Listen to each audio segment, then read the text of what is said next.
Easy ચેનલમાં તમારું સ્વાગત છે। આજે બનાવીશું મુંબઈનું એકદમ ફેમસ સ્ટ્રીટ ફૂડ મસાલા પાવ। તો ચલો રેસીપી શરૂ કરીએ।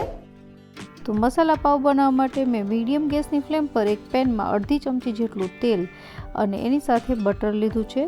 તમે ખાલી બટર પણ લઈ શકો છો, પણ તેલ સાથે લેવાથી બળતું નથી, તો એ થોડું મેલ્ટ થઈ જાય એટલે આપણે હવે ઉમેરીશું એમાં 1/4 ટીસ્પૂન જેટલી હિંગ, 1/4 ટીસ્પૂન જેટલી હળદર અને 1 ચમચી જેટલું ઝીણું સમારેલું લસણ અને અડધી ચમચી જેટલું આદું, એ પણ ઝીણું સમારેલું છે, અને 1 ચમચી જેટલું લીલું મરચું, એ પણ ઝીણું સમારેલું છે।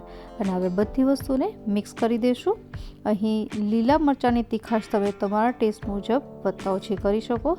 હવે આપણે મિક્સ થઈ ગયા બાદ અહીં મેં 2 મીડિયમ સાઇઝની ડુંગળી છે અને ઝીણી સમારી લીધી હતી, એ ઉમેરી દઈશું। અને અહીં આપણે હવે ડુંગળીને મીડિયમ ગેસની ફ્લેમ પર 2 થી 3 મિનિટ સુધી સોતે કરવાની છે। અહીં આપણે એકદમ ડુંગળીને પકવવાની નથી, જસ્ટ થોડી સોફ્ટ થાય ત્યાં સુધી જ એને પકાવી લેશું। આ મસાલો તમે ખાલી તેલ કે બટરમાં બનાવી શકો, પણ બટર છે એકલું લેવાથી બળી જાય, એટલા માટે મેં અહીં બંને મિક્સ કરીને લીધું છે। તો તમે જોઈ શકો છો ડુંગળી સોફ્ટ થઈ ગઈ છે। તો હવે ઉમેરી દઈશું આમાં કેપ્સિકમ। તો મેં અહીં એક નાનું કેપ્સિકમ છે એને ઝીણું સમારી લીધું છે, એને પણ આમાં ઉમેરી દઈશું। અહીં કેપ્સિકમને ઓવરકુક નથી કરવાનું, જસ્ટ મેશ થાય એ રીતે કૂક કરવાનું। તો અહીં 2 થી 3 મિનિટ માટે કેપ્સિકમને કૂક કરવાનું છે। તો તમે જોઈ શકો છો કેપ્સિકમને એકદમ કૂક નથી કરવાનું, થોડું એ ક્રન્ચી રહે એ રીતે કૂક કરવાનું। તો કેપ્સિકમ કૂક થઈ ગયા બાદ હવે ઉમેરીશું 2 મીડિયમ સાઇઝના ટમેટાં, જેને ઝીણા સમારી લીધા છે। હવે આપણે ટમેટાં છે એને મિક્સ કર્યા બાદ કરીએ મસાલા। તો અહીં મેં હાફ ટેબલ સ્પૂન જેટલું ધાણા જીરું પાવડર, હાફ ટેબલ સ્પૂન જેટલું લાલ કશ્મીરી મરચું, અહીં કશ્મીરી મરચું વાપરું જેનાથી કલર સરસ આવશે, અને 1 ટીસ્પૂન જેટલું મીઠું, અને ત્યારબાદ 1 ટીસ્પૂન જેટલો પાઉંભાજી મસાલો। આ વસ્તુ અચૂક નાખવી, જેનાથી જ મસાલા પાવ છે ટેસ્ટી લાગે છે। અને હવે બધી વસ્તુ મિક્સ કરી દેશું। તો ટમેટામાં પાણીનું પ્રમાણ હોવાથી મેં અહીં પાણી ઉમેર્યું નથી, આપણો જે મસાલો છે એ ટમેટાના પાણીથી જ પાકી જશે। હવે આપણે મિક્સ થયા બાદ થોડું તેલ છૂટું પડે એટલે આપણે થોડી કસૂરી મેથી છે એડ કરી દઈશું। કસૂરી મેથી નાખવી બિલકુલ ઓપ્શનલ છે, પણ એનાથી સુગંધ ખૂબ જ સરસ આવશે। તો આ છેલ્લે નાખવી જ્યારે મસાલો છે બનવા આવી જાય ત્યારબાદ। તો કસૂરી મેથી નાખ્યા બાદ હવે આપણે આ મસાલાને 1 મિનિટ માટે કૂક કરી લેશું, અને જેવું તેલ છૂટું પડી જાય એટલે હવે આપણે આ મસાલાને મેશ કરવાનો છે। તો તમે જોઈ શકો છો કે તેલ છૂટું પડી ગયું છે। તો હું હવે પાઉંભાજી મેશરની મદદથી આપણે આ મસાલાને મેશ કરી લઈએ।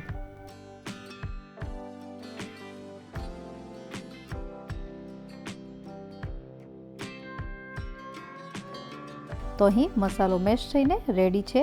તો આપણો આ મસાલા પાવનો છે મેઇન વસ્તુ મસાલો છે તૈયાર થઈ ગયો છે। તો ગેસની ફ્લેમ બંધ કરી દઈશું, અને હવે છેલ્લે ઉમેરીશું એમાં કોથમીર અને અડધા લીંબુનો રસ, જેનાથી આ મસાલો ખાટો, તીખો અને ચટપટો લાગશે। તો આપણો આ મસાલો તૈયાર છે। તો હવે બનાવીએ મસાલા પાવ। તો મસાલા પાવ માટે મેં અહીં પાઉંભાજીના જે બન આવે છે એ લઈ લીધા છે, જેમાંથી 2 બનને આવી રીતે વચ્ચેથી કટ લગાવી દેવાના। તો હું આવી રીતે બંને પાવમાં કટ લગાવી લઈશ। હવે આપણે અહીં એક ઢોસા તવા પર થોડું 1 ચમચી જેટલું બટર લેવાનું, અને બટર થોડું મેલ્ટ થાય એટલે અડધી ચમચી જેટલી સૂકી લસણની ચટણી, અડધી ચમચી જેટલો પાઉંભાજી મસાલો અને થોડા કોથમીરના પાન ઉમેરી દઈશું। અહીં લસણની ચટણી બિલકુલ ઓપ્શનલ છે, તમે એની જગ્યાએ લાલ મરચું પણ વાપરી શકો। હવે આપણે આવી રીતે એને મિક્સ કરી દઈશું, તવા પર આવી રીતે ફેલાવી દેવાનું। હવે આપણે જે બન વચ્ચે કટ લગાવ્યા હતા એમાં વચ્ચેની જે પાર્ટ છે એને પહેલાં ઊંધી સાઈડ રાખી દેવાનો, અને બધો મસાલો ચોંટી જાય એવી રીતે ફેરવી લેવાનું, અને ત્યારબાદ બંને ઉપરની સાઈડ અને નીચેની સાઈડ પણ આવી રીતે મસાલો છે એ લાગી જાય એવી રીતે કરી લેવાનું। તો આ બધી વસ્તુ થઈ ગયા બાદ હવે આપણે બનને પલટાવી અને અંદરની સાઈડ આપણે જે સૌથી પહેલાં મસાલો બનાવ્યો હતો એ ભરીશું। અહીં મસાલાની ક્વોન્ટિટી છે એ બનની સાઇઝ પ્રમાણે ભરવાની।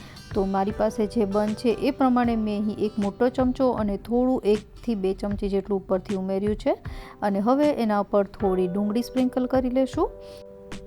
ત્યારબાદ થોડા કોથમીરના પાન નાખી દઈશું, અને હવે બંને બંધ કરી દઈશું અને લો ફ્લેમ પર એકાદ મિનિટ માટે આ બંને શેકી લેશું. તો ઉપર પણ કોથમીરના પાન મેં લગાવી દીધા છે, જેનાથી એ થોડું દેખાવામાં પણ સુંદર લાગે. તો એકાદ મિનિટ થઈ ગઈ છે. તો આપણો આ મસાલા પાઉં તૈયાર થઈ ગયો છે. હવે આપણે એને લઈ લેશું અને એને સર્વ કરીશું. તો જ્યારે ઝટપટ બનાવવું હોય તો આ મસાલા પાઉં છે એ ઘરે જરૂરથી ટ્રાય કરવા જેવું છે. મેં એને અહીં ડુંગળી સાથે સર્વ કર્યું છે. તો આશા રાખું કે તમને આ રેસીપી જરૂરથી પસંદ આવી હશે અને તમારે જો આનું હેલ્ધીયર વર્ઝન બનાવવું હોય તો તમારી ચોઈસના બીજા બધા વેજીટેબલ પણ એમાં ઉમેરી શકો.